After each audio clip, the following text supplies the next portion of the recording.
Dutch Holland या Netherlands के निवासी थे और ये काली मिर्च और मसालों के व्यापार में रुचि रखते थे।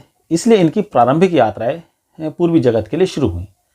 क्योंकि ये मसाले मुख्यतः इंडोनेशिया में मिलते थे, इसलिए ये पूर्वी जगत की ओर अपना रुख करते हैं।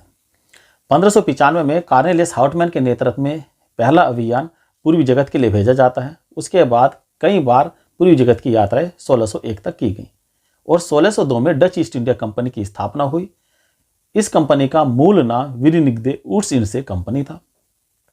भारत में बादर हेग 1605 में आकर मसूलीपट्टनम में एक फैक्ट्री को स्थापित करते हैं। बादर हेग नौसेना नायक थे और पहली फैक्ट्री इस प्रकार से डचों की भारत में मसूलीपट्टनम में 1605 में स्थापित हो जाती है। इसके बाद पेतोपोलियो निजामपट्टनम में फैक्ट्री होती है स्थापित।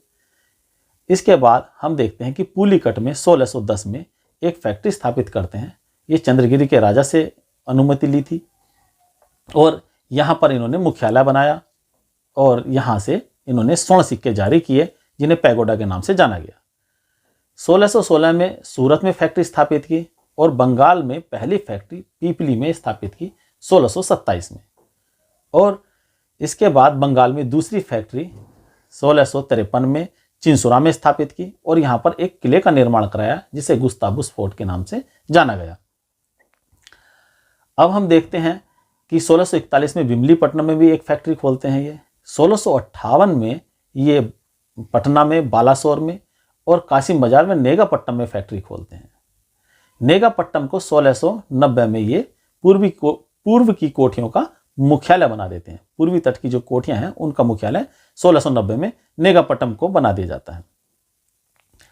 जो पहले ये पुलिकट था, अब पुलिकट के बजाय 1690 में नेगापट्टनम को बनाया जाता है। इसके अलावा हम देखते हैं कि कासिम बाजार में एक रेशम का चरखी उद्योग शुरू करते हैं और 3000 बुनकर को वेतन पर रखते हैं। पहली बार वेतनभोगी भारत में इस प्रकार से रखे गए थे।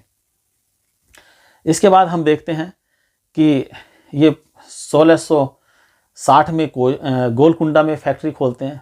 फिर 1663 में कोचीन में फैक्ट्री खोलते हैं।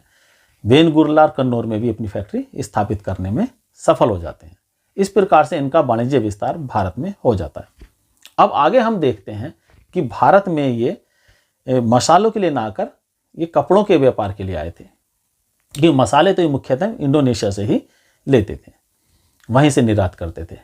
भारत में कपड़ों के लिए आए और ये कपड़े जो हैं गुजरात, कोरोमंडल तट और बंगाल वाले क्षेत्र से निर्यात करते थे। यहाँ पर प्रमुख बंदरगाहों से ये निर्यात करते थे। भारतीय कपड़ों को निर्यात की वस्तु बनाने का श्रेय डचों को ही जाता है। हम देखते हैं कि ये सिर्फ भारतीय कपड़ों का ही निर्यात नहीं करते थे बल्कि नील का भी निर्यात करते थे। नील को ये उत्तर प्रदेश और मध्य भारत से निर्यात करते थे, वहीं कच्चा रेशम को मध्य भारत और बंगाल से निर्यात करते थे। इसके अलावा अफीम का निर्यात ये गंगा घाटी से करते थे और नमक शोरे का निर्यात बंगाल व बिहार से करते थे। इस प्रकार से हम देखते हैं कि ये अपना एक वाणिज्य विस्तार पूरे भारत में रखते हैं और विभिन्न वस्तुओं का निर्यात यहाँ से करते हैं। दोस्तों, अब अगली वीडियो में मिलेंगे, तब तक के लिए नमस्कार। Have a good time.